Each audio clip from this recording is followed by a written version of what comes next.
Good morning, good afternoon, good evening, TV land, wherever you're at, whenever you're watching. Welcome to WeBeam TV, and this is Taboo Talk with Ray and Steve. Today's topic, we're going to be getting into relationships. Monday was Valentine's Day, so it's only fitting that we get into the good, the bad, and the ugly, where we have marriage and we have divorce, we have makeups and breakups. We're going to talk today about how the positive things that we can do to make relationships successful, and the mistakes sometimes people make that can be a disaster for a relationship as well.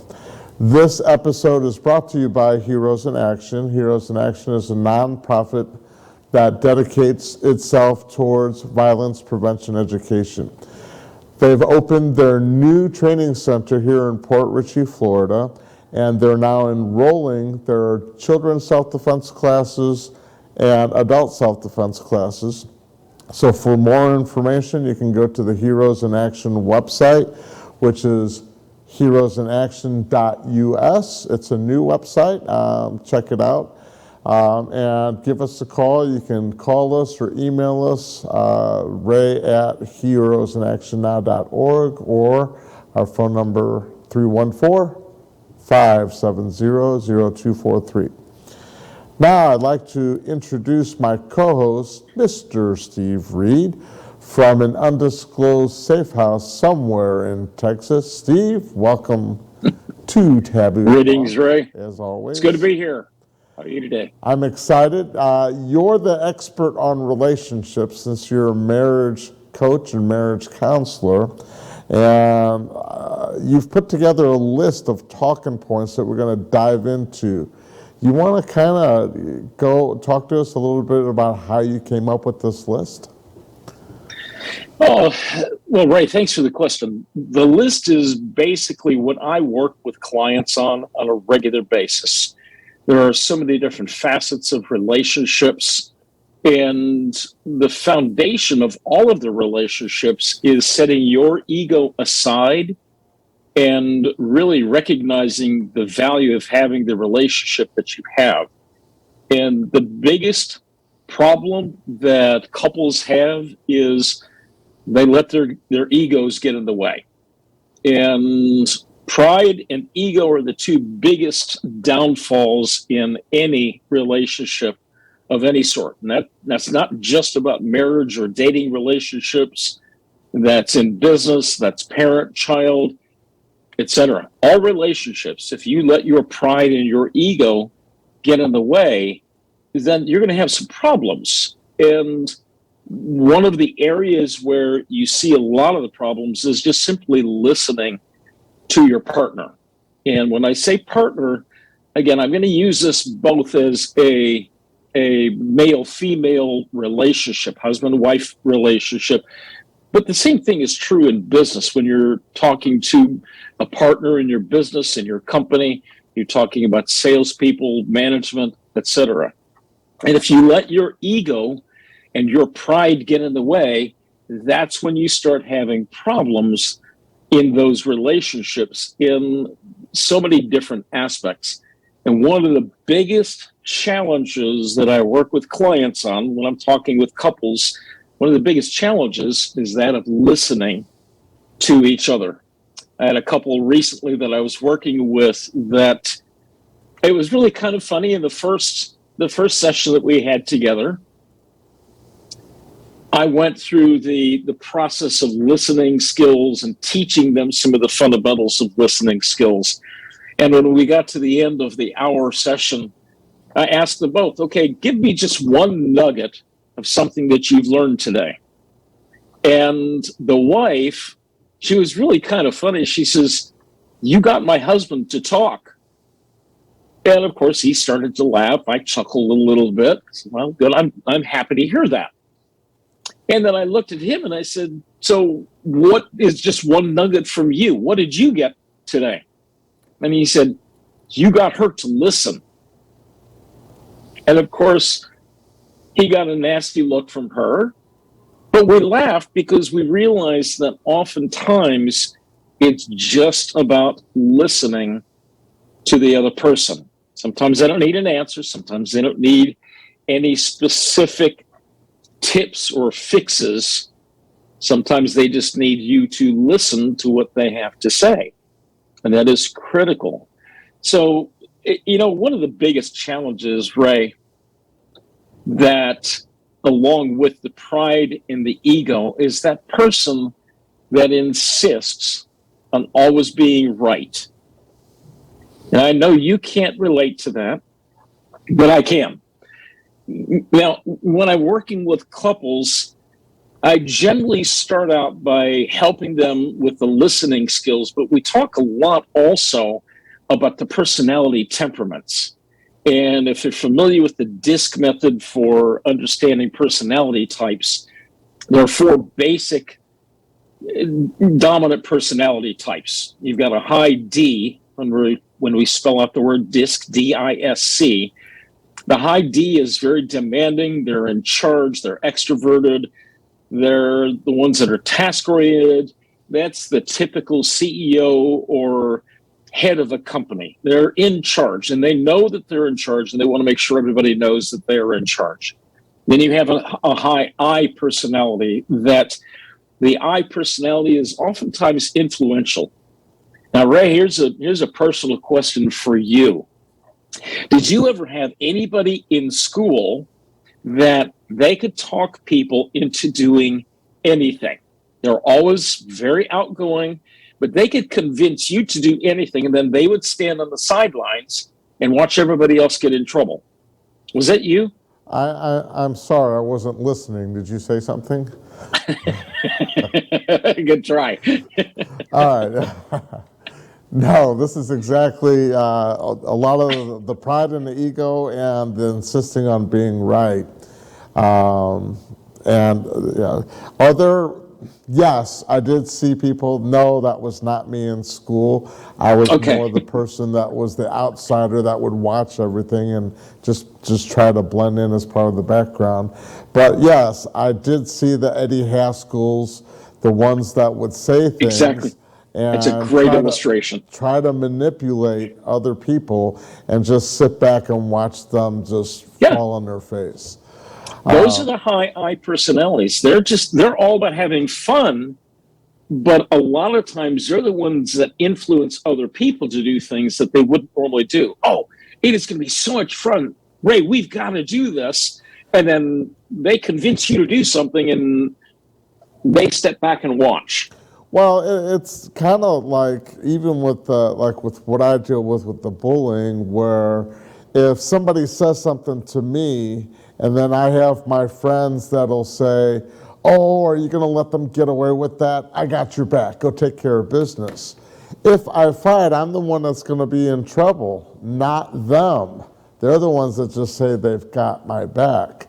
So they're influencing me to do something that I probably would not have done if they were not there. So yes, there are people that are influencers that get you to, you're at a party, hey, you want to try this alcohol, or you want to try this drug that makes you feel good. They're the influencers. And that's where I get into, are you the leader or are you a follower?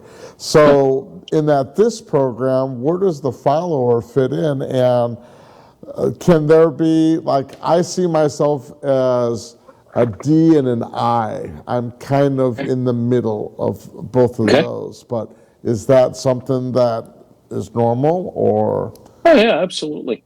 You typically have one dominant personality trait or type, and you have a secondary. Sometimes you have the dominant personality, and then the ones that are on the either side of that personality type have a lot of influence as well. For instance, for you, if you think your dominant is a D personality, that's somebody that's the leader, the strong leaders that are the big influencers. They're typically very task-oriented, but they're also very extroverted. Well, a lot of times if you are extroverted, you'll have a lot of I, which is extroverted also, but the I, instead of being task-oriented, is typically very people-oriented. Now, on the other side, you would have someone that would be task oriented but introverted. That would be a high C personality type. So I don't see you introverted. I see you being more extroverted in the things that you do. But I'm sure that there are times that you have to just sit back and you watch what's going on. So it could be that you're a high D, but you calculate everything that you do, which tends to be more the C personality type. The C personality is like a carpenter or a brain surgeon or a dentist. They measure twice, cut once. I mean, can you imagine going into a dentist's office that is a high I personality that is all about having fun? And they say, oh, oops, sorry, that's going to hurt in the morning. Right. You don't want a high I personality type that's a dentist. You want a high C so that when they extract that tooth, they extract the correct tooth, that sort of thing. Right. For instance, Ray, I've had multiple surgeries on my leg over the past few months. And every time before I go into the operating room, the surgeon is there with his marking pen and he marks on my left knee, which is the leg that had the injury. Right. I said, what are you doing? He says, I'm just making sure I operate on the correct leg. That's all. I said, well, right away, mark away, because I don't want you working on the other leg. Right. So that's a C personality type. Then you've got the S personality type that the S is very submissive. They're generally also introverted. They're very people-oriented. So they're going to say to a high D personality, can I get you anything? Can I get you a glass of water? Can I carry your briefcase? Is there anything you need me to do to make you look good? Now, they don't usually say those words, but that's their mindset. They want to make sure that the other people around them look good in the things that they do. So that's, go ahead. So when you're coaching a couple, whether they're married or they're just a boyfriend and girlfriend type thing, is that one of the first things that you do is you get them to identify where they are in this disc personality? And once they have an understanding, then you get into, well, how does a D communicate with an S or a C? That is exactly right. And the way I do it, you can actually take a test. You can do something online. There's some things in paper that I can get you also. But generally what I do is I ask people some fundamental questions. If all else is the same, depending on the environment that you're in, depending on your home life, those kinds of things. But if you could live in the ideal world, would you be extroverted or would you be introverted? That's number one. Then I would ask them, do you see yourself being more task-oriented or more people-oriented? And that tells me everything I need to know right there. Now, that's a very high level for determining the personality types. Sure. Extroverted, task-oriented is a D. Extroverted, people-oriented is an I. Introverted, people-oriented is an S. Introverted, task-oriented is a C. And if I know those things, those fundamental things, then I can tell them or teach them how to communicate with each other. For instance, I was working with a client recently, and I love stories. I tell a lot of stories, as you know. And I was working with this particular client, and they got frustrated with me because I was telling stories. And they didn't realize that every story had a purpose. They just wanted bottom line. Just get to the nitty gritty. I don't care about all your stupid, fluffy stories. Just get to the bottom line. Well, what they didn't realize was I was getting to the bottom line, but I was telling a story. I had a pastor friend of mine many years ago said, Steve, where did you come up with all of the story stuff? And he understood some of the personality temperaments. I said, well, Pastor, let me ask you a question. You're great at teaching lessons every Sunday morning. He says, well, thank you. I appreciate that. You've been to seminary, you've been formal education. I said, but who was the greatest teacher of all time? And he says, well, obviously that was Jesus. I said, exactly. But how did he teach? He said, well, what do you mean? How did he teach? I said, well, simple. How did he teach? He taught by telling stories. So wouldn't it make sense for me to share a story to explain exactly what I'm talking about instead of just saying, here are the facts? So, in previous episode, I had talked about my dad was a psychiatrist, and that's Mm-hmm. one of the things that he did all the time was tell stories. He would tell me a story, and I'd be like, Dad, what the heck does that have to do with what's going on with my life right now? And then he would get to the moral of the story, or he would Exactly. dissect the story, and I would go, wow, it's that aha moment that you get. And I go, why didn't you Exactly. just tell me that in the first time? There's a lot of people that they're audio learners, they're visual learners, and Yes. storytelling helps paint that picture because I'm a visual Exactly. learner. That makes me realize from that picture of that story where my good points or where the bad points are. So, no, I love that you do the storytelling. Yeah. So, what's next on this? Having the last word. I don't know if I was like that a lot. I can be. I don't know. I'm going to let you have the last word on this one. So, can you explain that a little bit? I'll take it. Yeah. A high C is also known or frequently described as the perfect personality. Now, what do I mean by that? There's another person that I used to follow that her name is Florence Littauer, and she talked about the high C as being a melancholy personality type. She used the Greek methods, and it looks like this. You have a choleric, that's the high D. You have a sanguine, that's the high I, very inspirational. You have a phlegmatic, that is the high S personality, very supportive, there for you whenever you need them. And then you have the melancholy, that's the high C personality type. Well, because the high C personality type is very task oriented, one of their character traits is they are perfectionists. They measure twice and cut once. You have a carpenter that measures twice, cuts once.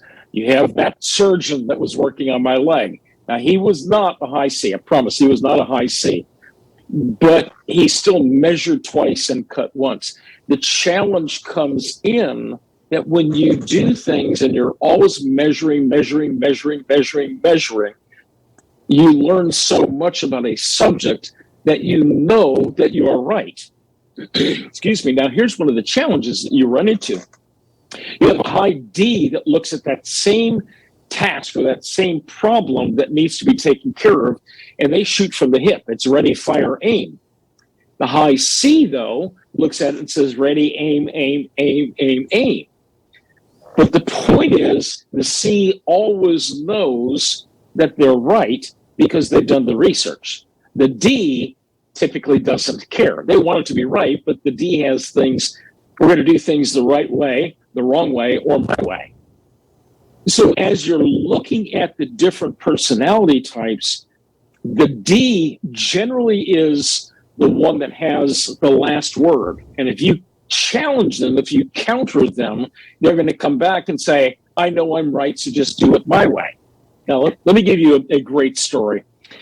Many years ago, I was helping out a friend. He was painting a house, and he needed some help. And I was in between some projects and said, yeah, I'll help you paint the house. So I'm doing all this stuff on the inside. Well, we got to this one particular room, and there was a medium shaded blue that needed to be painted.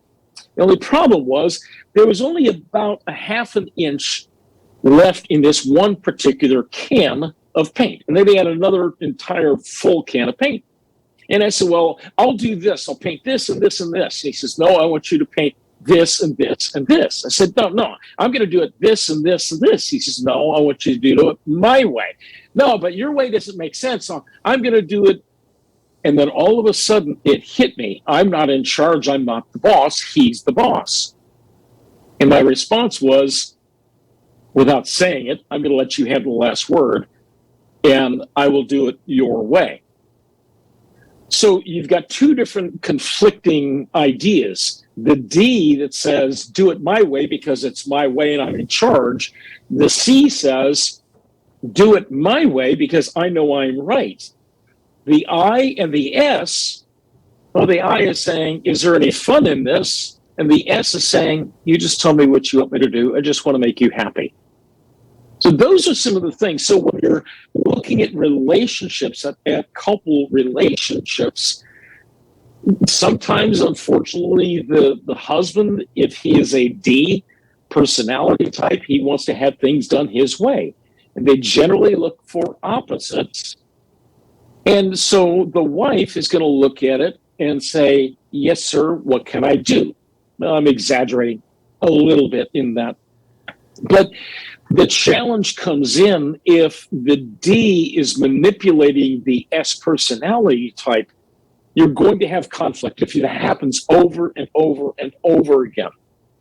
But let's say you're talking to a husband and wife scenario where the wife is an I personality type and the husband is a C personality type, which again are opposites.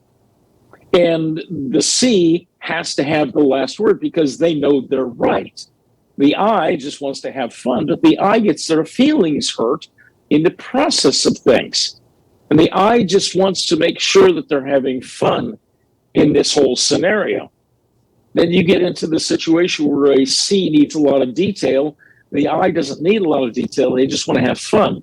So as I'm working with couples and we're trying to determine what the personalities are and we discover what the personalities are, we have to make sure that they're communicating in the other person's temperament style.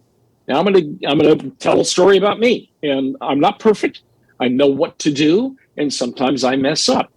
Not too long ago, my wife is a real estate agent. She's a very good real estate agent, but she's reasonably new in the world of real estate. She was an executive assistant for many years, for over 2 decades, and she was very good at those things. She's got great people skills. Well, she was telling me a story about a prospective client, and I had an idea that I wanted to share because I've been in sales in one form or another for 40 years, and I had some ideas, and I wanted to share some of those ideas. And her response was to me, is it possible for you to just listen to what I have to say? Now, that was her telling me all I needed to do was be there to support her.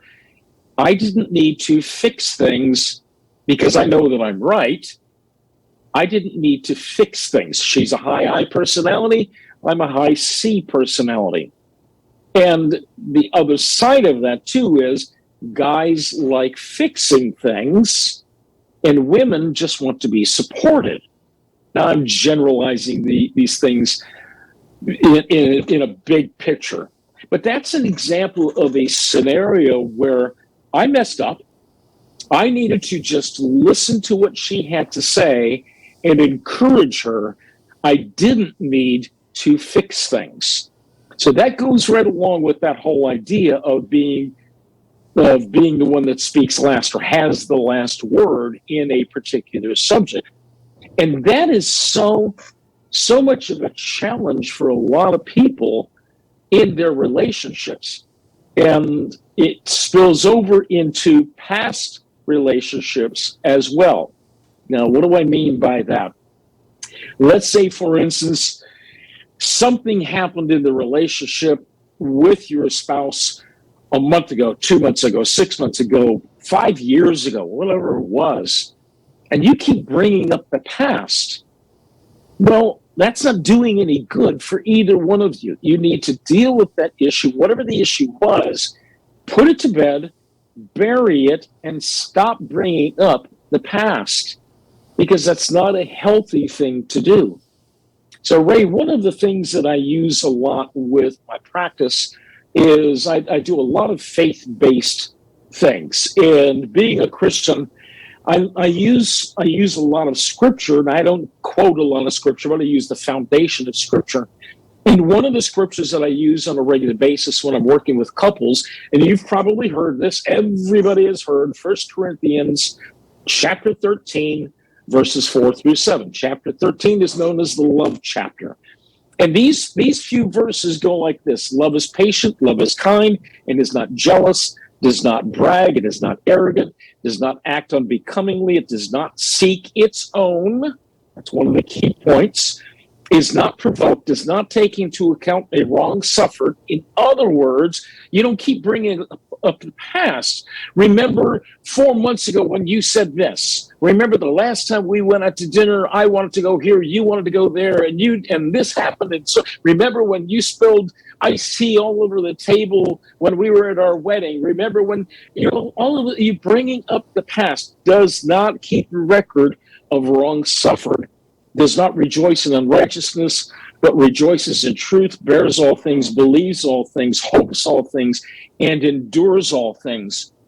Those are the foundations of the things that I work with on a basic level with couples as we're going through the whole process. All of that comes into the communication and the listening side of things. And sometimes it'll just break those 4 verses down and say, okay, let's go through these things. And how do you see yourself in each of these different scenarios? Some of the biggest ones are they don't keep an account of wrong suffered. And if you do that on a regular basis, the challenge comes in that you never get past those things.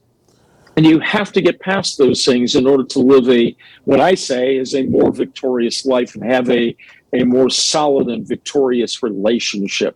So Ray, give me an idea of a time that you had one of those that you kept an account on something or somebody. I'm going to push back a little on this. I've been in relationships, I've been married, I've been divorced. I've been engaged, and then I broke off the engagement, and then I've been in a few other long-term relationships where a lot of times people, past relationships, they accuse me of living in the past or bringing up the past, and I would say, well, I'm not living in it, I'm using it as a reminder not to repeat it. Okay. Is that a healthy way, or is that a non-healthy way of addressing something that happened in my past? And if I see it happening again in the current relationship, I'm telling myself, am I going down this road? You know how you have people that always say, why am I always dating the same type of person? How do I break this cycle? Because the girl is always dating the guy that is the tough guy or whatever, but then also he becomes the abusive guy. They break up, she gets into another relationship, and it's the same thing. I found myself kind of getting in a similar relationship. And I look at, if I bring up the past, I'm trying to prevent the past from repeating itself. Do you see where I'm coming from? Or totally. How does that work? Totally. And that's healthy, but that's not healthy. And here's what I mean by that. It's healthy that you are aware of the past, but do you keep bringing up the past yourself? Now, I'm going to give you another story. And this happened, Suzanne and I had been married for a very short amount of time. And she said something that was a trigger that made me think of a previous relationship. Now, that previous relationship was my first wife. And I didn't think that much of it. I acknowledged what she said, and then I just moved on. And a few days later, it happened a second time. And I acknowledged it, and I moved on. But the trigger was hit a second time. The third time she hit the trigger, I said something to her about it. I said, could you do me a favor? That is hitting a trigger for me. Could you be careful not to do that in the future? Now, there are two aspects to that. Number one is, yes, she was hitting a trigger, and she could change some of the things that she did. But whose trigger was she hitting? She was hitting my trigger. It was my problem, my responsibility to deal with it in the right way. The challenge comes in is when you're not listening, you're not mature enough, you're not recognizing exactly what that trigger is and how to overcome or how to deal with that trigger. And then that trigger becomes a mechanism that you do to inflict pain of some sort on the other person.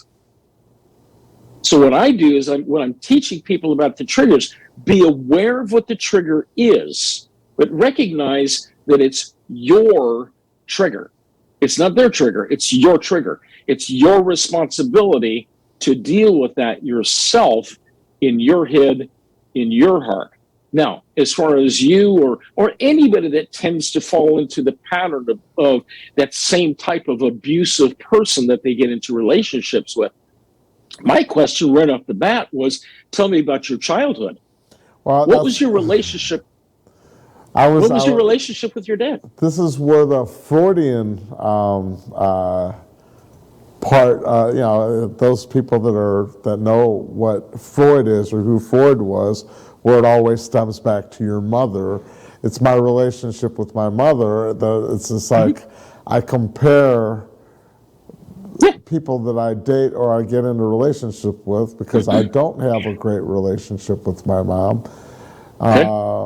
Do you sound like my mom? Are you treating me like my mom? Are you doing these things? Yes, those are definitely things I got to work on, but Yes. Those are major triggers for me. That's like, you're not my mother. Quit talking to me like you're my mother. I understand. Yeah.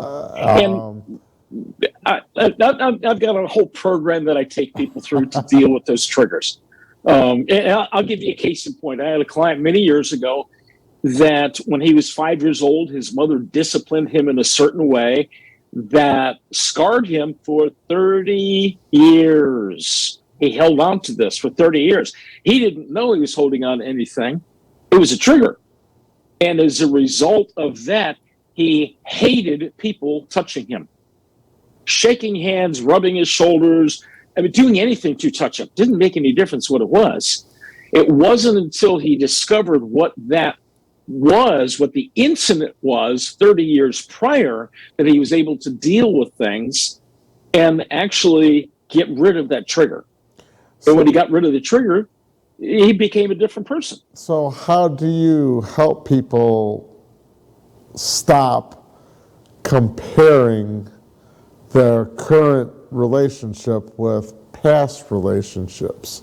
That goes, for me, it goes right back into I'm trying to avoid a mistake. I broke up with this person, and here's why, and I'm just comparing to make sure I'm not repeating that cycle. Right. Well, Ray, part of the challenge comes in. You have to be honest with yourself, but you have to be honest with the other person also. And one of the things that I ask couples immediately, very first thing out of the chute, I ask them 3 questions. Number 1 question is, and this is in a committed relationship. They're either engaged or they are in a serious relationship and have been for a while, or they're married. Okay. So I'm going to ask them 3 questions. Number 1, do you love each other? And I want them both to say, yes, of course I love him. Of course I love her. Okay. Number 2 is, are you ever going to do anything that will intentionally hurt the other person? And a lot of times they have to stop and think, well, no, I'm not going to do anything to intentionally hurt them. Okay. Number 3 question is, do you want this to be a long-term, forever relationship? And if they answer correctly all 3 of those questions, then we proceed.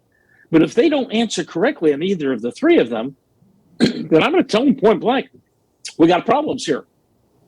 So, for instance, if your parents, your mom, your dad, whichever, were married and divorced 5 times, that tells me that they're not serious about long-term relationships and commitments.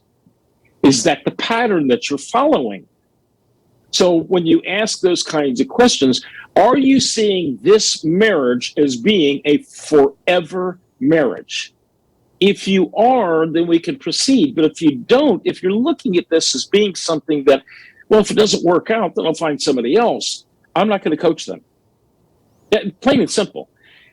So I asked somebody not too long ago, will you ever do anything to your spouse that will intentionally hurt them?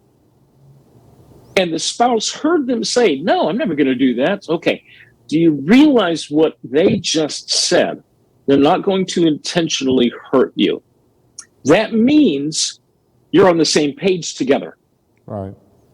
And if you look at being on the same page together, it makes all the difference in the world as you proceed in the relationship, knowing they're not coming at you to hurt you. They just have a different perspective on things. And maybe they're coming from the perspective based on their parents growing up. Maybe dad abandoned the family when you were a young boy. Maybe mom abandoned the family when you were a young boy. Maybe there was abuse that was involved there. Maybe there was some molestation that was involved in there. Maybe there were coarse words all the time, and you were felt to be demeaned or put down all the time. That becomes your nature to expect that from the people that you're involved with. So if your mom is always putting you down, you're programmed to anticipate that from your spouse. So, oh, Ray, I can tell you, I got so many stories I can tell you. Let's move on. Okay. So talk to me a little about life balance. What do you mean by that? Well, as one of the coaching things that I do is I'm licensed with the Zig Ziglar organization as a licensed Ziglar Choose to Win coach. And the whole foundation of everything that we talk about is staying in balance and making adjustments in your life, replacing bad habits with good habits in everything that you're doing. How do you get better? You replace bad habits with good habits. Well, can I yes. Pause you on that? Absolutely. It's like somebody, like for me, I don't drink, I don't smoke, I don't do drugs. And getting into a relationship, with somebody that drinks or smokes or does drugs, that's a big turnoff for me. And I don't want it to sound like I'm making what do they call it? What's the word for it? A judgment? It's not judgment, but if you do this, then I'm not going to stay with you. I don't want to. Yeah, conditional relationship. Right. I don't want it to be a conditional relationship. For me, I like to work out. I love martial arts. I like to fight. Mm-hmm. And I'm a workaholic. I'm not going to lie. Yeah. Past relationships, I've had people say, Ray, you work too much. You don't spend enough time with me. Understand. And I say, look, you fell in love with me when I was this person, and now you're trying to change me. Yes. And that's where the argument starts or comes out. So how do you deal with that, whether it's with drinking, smoking, drugs? Somebody's a workaholic, they spend too much time at work, not enough time with the family, right. And then they feel like their partner is trying to change them. How do you navigate a couple that's dealing with that? I've lived through that, so. No, I understand completely. It's a matter of your own personal balance, but it's a matter of communication with your spouse, with your partner. And knowing what the rules are or what the standards are, the expectations are early on in the process. And for instance, there are a lot of people, men more so than women, but there are a fair amount of women that do the same thing. And they put themselves into their work so much because they're getting the accolades and the rewards and the affirmations from their work. And they sometimes are not getting those affirmations at home. So you have to look at that side of things. Why are you working 60 or 70 hours a week? Is it because you have some major goals that you're trying to do? That's one thing. But if it's because you're trying to avoid home life, that's another problem. So how do you balance those things? Well, it's knowing what the root cause is for you to want to work or insist on working that 60, 70, 80 hours a week. Now, Ray, you just opened up your new studio. That takes a lot of time to get the studio set and ready to go. Now, if you were married, your wife would probably say, Ray, you're spending too much time at the studio. But on the other side of the coin, you know that once the studio setup is complete, you can back off a little bit. But you've got this major goal that you have to take care of.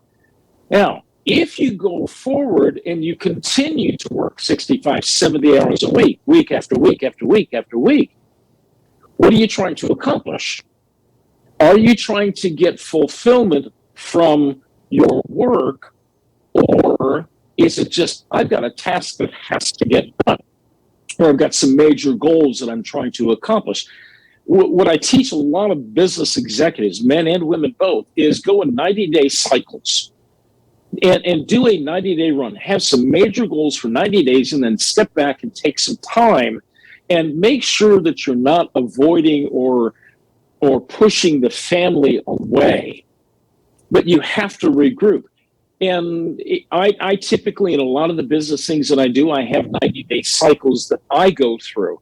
And I will tell you, the end of last year, I was swamped. And from October through December, I was extremely busy. My business really, I had a lot of new clients. I picked up 7, 8 new clients in a very short amount of time. And each client, when I'm working with them, it's not just an hour-long session. It's 2 to 3 hours because I've got prep time and so forth. Well, I had to balance that time with my personal life with my wife.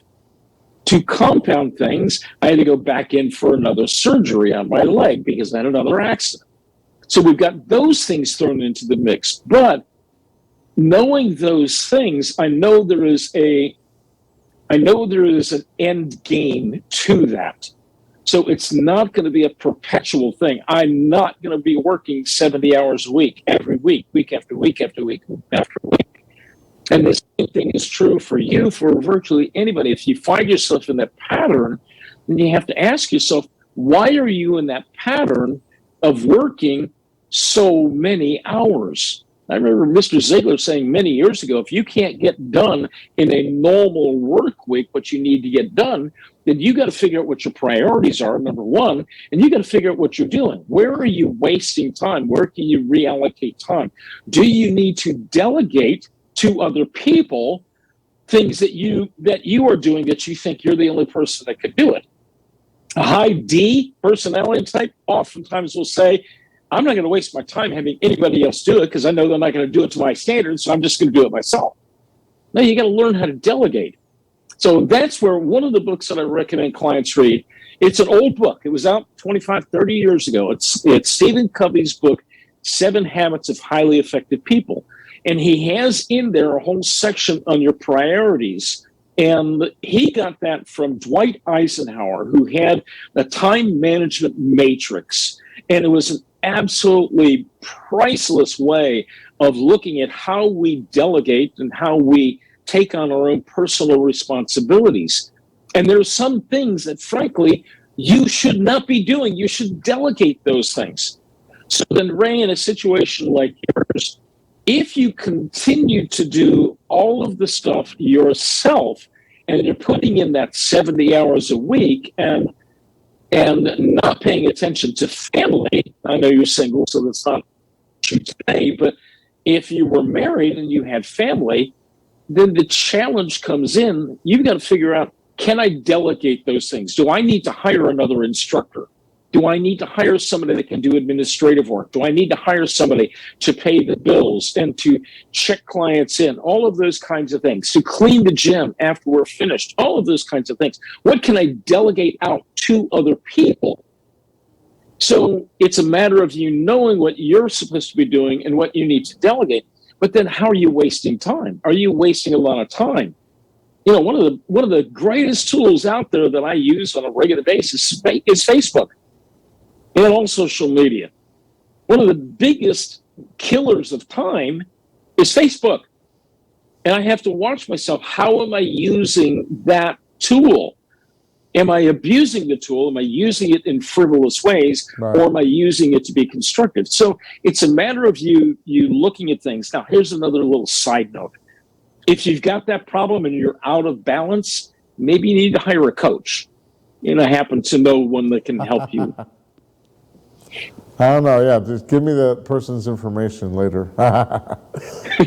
Oh, there he is. There you go. It's on the screen. So, Steve, we've talked a lot about how people can sabotage their relationships. Can we get into how people can build on their relationships? Yes. What are some steps that they can do? Okay. Number one is I would eliminate 2 words from your vocabulary: always and never. You always do this. You never make the bed in the morning. You never make the coffee. You never clean up the kitchen. You never, put your dirty clothes in the laundry hamper. You never, et cetera, et cetera. Or you're always saying things like this. You're always doing things like this. You're always late, et cetera. When we take those kinds of words out of our vocabulary, we are less accusatory.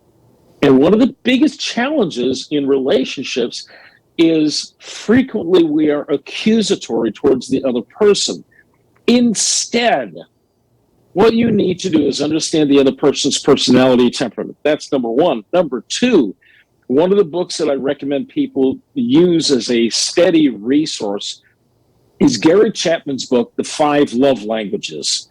And what it does is it breaks down what your love language is yourself, but also what your partner's love language is. And if you're not speaking in their language, then you're not going to have a good, solid communication relationship.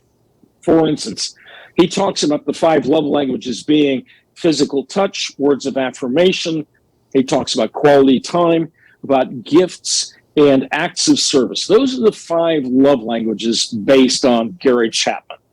And I recommend clients, couples read this book and understand what their relationship is and what the other person's relationship, or what the other person's language is, should I say. And the challenge comes in if what he says, if your love tank is empty, then you're going to have problems in the relationship. So let's say, for instance, if my wife's love language is quality time, and I'm spending all of my time after hours in my office, I'm not spending quality time. So what I need to do is I need to make decisive action, specific moves to spend quality time with her. Now, one of the things that we have is kind of an underlying rule is when we go out to dinner, we try very hard not to talk business. Now, I mentioned earlier she's in real estate, and it's very easy for us to talk about the things that she's going on in real estate. And I rarely talk about clients. I rarely talk about clients when we're out in public, and I never mention names, of course, but I may do some high-level things. But for the most part, we don't talk about our business things when we're out having dinner or on a date of sorts. We talk about family things, we talk about travel plans, we talk about our dreams, our goals, those kinds of things. So if I'm spending quality time with my wife, I'm filling her love tank. Now, my dominant love language is words of affirmation. So on a regular basis, she's telling me how amazing I am, how it's God and then me. I mean, right next to him. And she even calls me my Lord on a regular basis. Not. So I think you can see where I'm going with this. But we have to speak in the other person's language so that we can fill their love tank. Now, it's our responsibility to speak their language. Their responsibility is to speak ours, but we don't, if you do this for me, then I'll do that for you. No, you can't play the comparison game like that. So, You got to take the initiative and do it. my mom was a very conditional. She was the type of person that would say, if you do this, or I will love you if. But if you don't do this, then I don't love you. That's my childhood growing up. And it's also the difference between I statements and you statements. You is always blaming, blaming, blaming. I is more expressing how I feel, which is more communicative. I attended a lecture by a gentleman at a conference, and he was talking about deposits and withdrawals. Deposits are leaving cute little love notes, or hey, I miss you, I love you. Those are deposits. Withdrawals are all those you statements, the blaming statements that you're constantly doing. And his recommendation was do more deposits, because we're all eventually going to stick our foot in our mouth and have this big withdrawal. But if we have an overwhelming amount of deposits, then the withdrawal won't be as bad. Absolutely. But if it's constantly an overwhelming amount of withdrawals, constantly going at each other, when you do a deposit, honey, I'm sorry, here's some flowers, it actually becomes meaningless. Yeah. So it's very true. Do more deposits.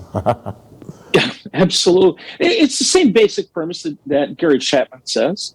You have to continue to fill the love tank with the things that are their language, whether it's the love notes, the quality time, the affirmations. You take the trash out without her asking you to take the trash out. You make the bed. You take the dogs for a walk. You do those kinds of service-related things. Maybe it is the little gifts. Maybe if their dominant love language is gifts, you stop by the dollar store and you buy a $1 helium balloon on a stick. And that's all she needs. She just wants to know that you're thinking. I'll tell you one thing my dad always did for my stepmom is whenever he would go out, he would always come home with flowers every day. There you go. Always open the door. It's one thing that I learned from him is just being courteous, opening.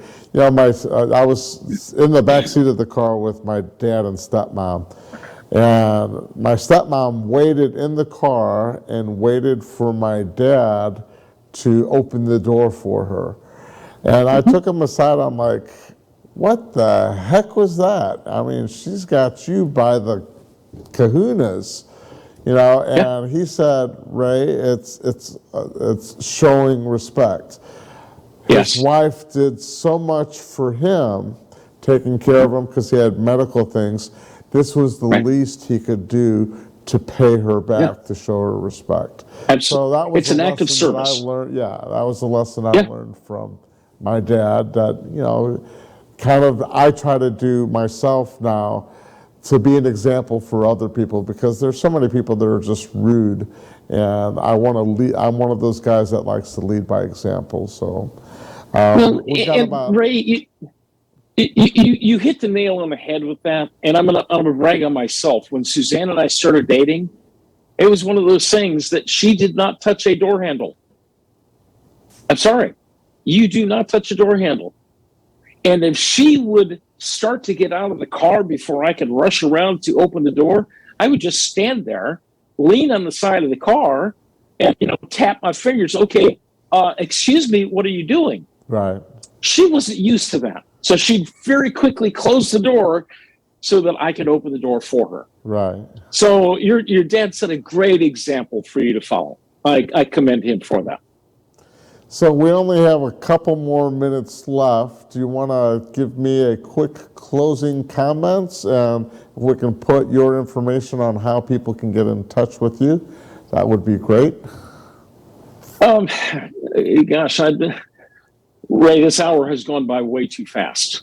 The main thing is watch your pride, watch your ego, recognize that we all make mistakes. One of the things that I tell clients all the time is forgive early and often. If you mess up, admit what you've done to make that you made a mistake and try and resolve things as quickly as you possibly can. Seek forgiveness, but forgive the other person early and often in every single scenario, whatever it is. You will have so much more peace in your life and in your relationship with anybody. It doesn't make any difference who it is. And forgiveness isn't just for your spouse, it's for every person that has hurt you in one way, shape, or form. Well, thank you, Steve, for bringing your wealth of knowledge to our show. And we hope you will join us next week, as the topic will be the foster care system, with a special guest, Kevin Kirchen. Kevin Kirchen is a gentleman Kevin that Kirchen. you're He's a great guy. fan of. Again, this is sponsored by Heroes in Action, of which we are doing a free, I don't know if you could zoom in on this because I don't have a slide for this, but we're doing a free child safety seminar program on Saturday, March 5th at our training center here in Port Richey. So for those of you that are watching that are in the Florida area, if you'd like to bring your kids, it's ideal for kids ages 6 through 12. It's a 2-hour program from 9 o'clock till 11 o'clock. And we're going to touch on anti-bullying and how to identify safe versus unsafe adults. So again, thank you for watching. This is Taboo Talk with Ray and Steve. We'll see you next time.